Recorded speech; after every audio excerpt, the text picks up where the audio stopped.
Good morning and welcome to College Coffee Talk. I am Andy Lockwood from Lockwood College Consulting.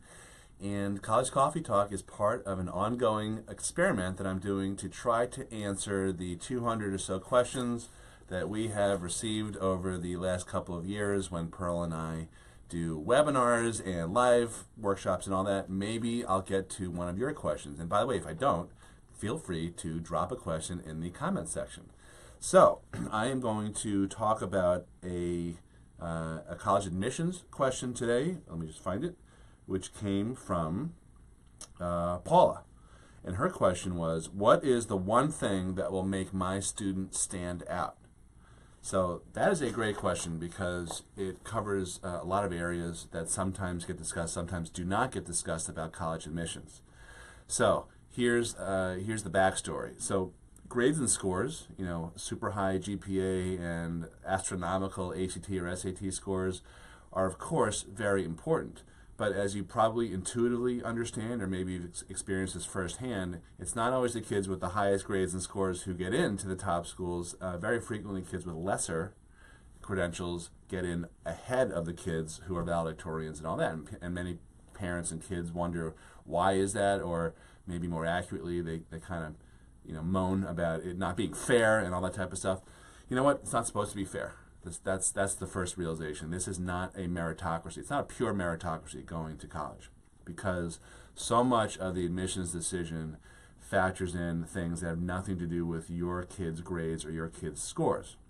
What I mean by that is there is about a 2/3 or up to 80% percentage of each class, of each incoming class at any given competitive college that is reserved for non-academic reasons.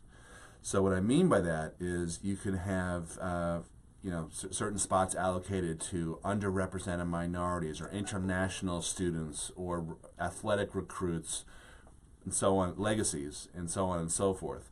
That makes up at least 2/3, if not 80%, according to some admissions officers, of the incoming class.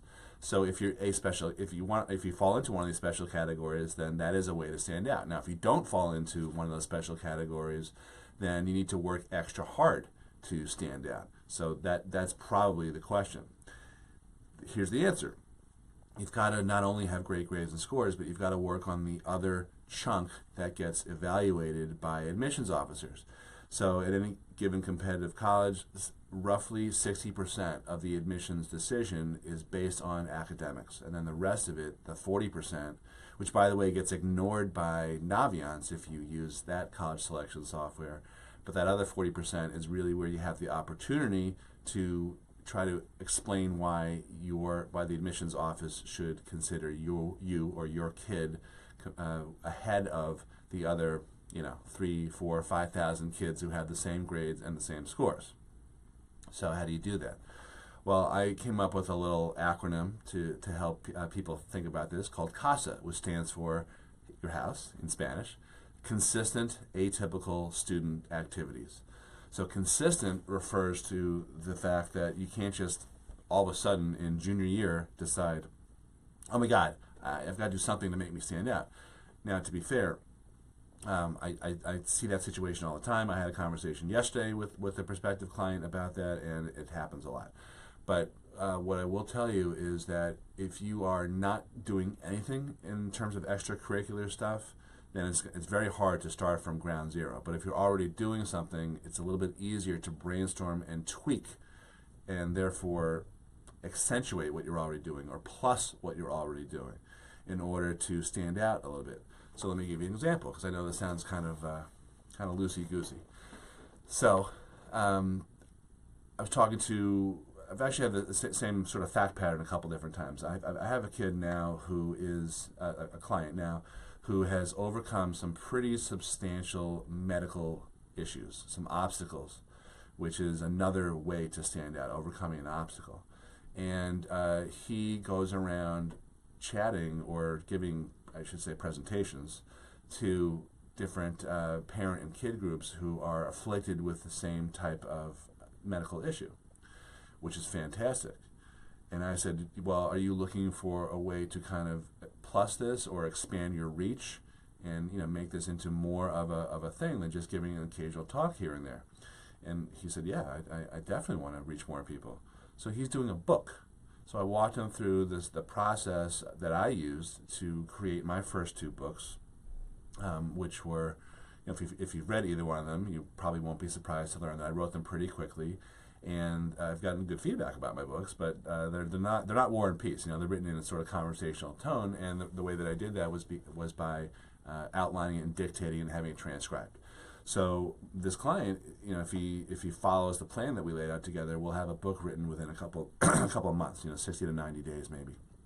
And that is now a way to differentiate himself even further than what he was already doing. Because if you can imagine walking into an admissions office and talking about, I try to help other families cope with the same medical issues that I have, and I give talks, and oh, by the way, I wrote this book, just so happen to have this here. I wrote this book, and here's a copy. You just dump it there on the admissions officer's desk. That makes a standout impression.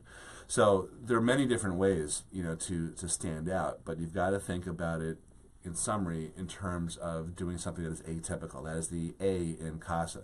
So atypical means not doing the same thing that everyone else does. So if you are going to join a club, okay, fine. That's great. I'm not demeaning that at all, but that's not going to make you stand out the way that founding a club will make you stand out. So I think you get the point. I won't belabor it. So that's really what you have to do in order to distinguish yourself from your competitor applicants. You need to answer the question, well, why should we take you compared to all these other kids? And that is, again, if you want the mnemonic, it's if you engage in consistent atypical student activities, then you will have a very good shot at answering that question. It's not written on the application, but that really is the question. Why you compared to everyone else? Okay, so if you like this, if you think that this is beneficial, I would love you to share this. There's no charge for these videos. I'm just trying to get this information out there because we have all these questions. If you have a question, pop it in the comment section. I promise I will get to it. And please like this video. Please comment. Please share it.